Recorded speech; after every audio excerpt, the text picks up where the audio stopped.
Nakaka-relax talaga magkape dito sa barko mga kaluwan. Lalo na kung ganito kakalma ang ating karagatan. Good morning mga kaluwan, it's a beautiful day. Nagtatanggal lang tayo ng luhang natuyo dyan mga kaluwan. Luhang tumutulo habang natutulog. Kami po pala ay galing Batangas pauwi ng Romblon. Umalis po kami sa Batangas ng alas 9 ng gabi at darating po kami sa Ujungan Romblon ng mga alas 7 ng umaga. Hindi naman kami nagmamadali, barkong Togo ang sinakyan namin. Kasi sa pwedeng maging kompleto ang tulog mo, may enjoy mong makita ang mga isla, kasamang sariwang hangin, makapagpaaraw for vitamin D. At dahil tulog pa si Mrs., magsi-CR muna tayo.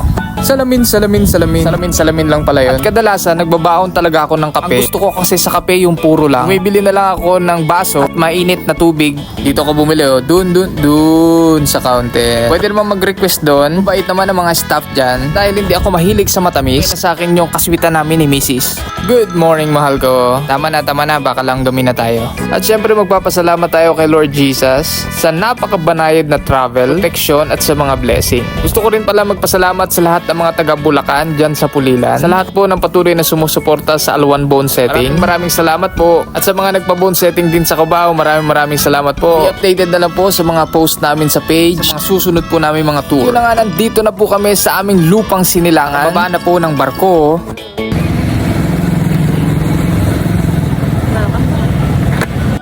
Ito na nga, pauwi na po kami. Ops. Bago mo i-skip itong video na ito, i-enjoy mo muna itong mga daraanan namin pauwi. Enjoy!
Guwapo!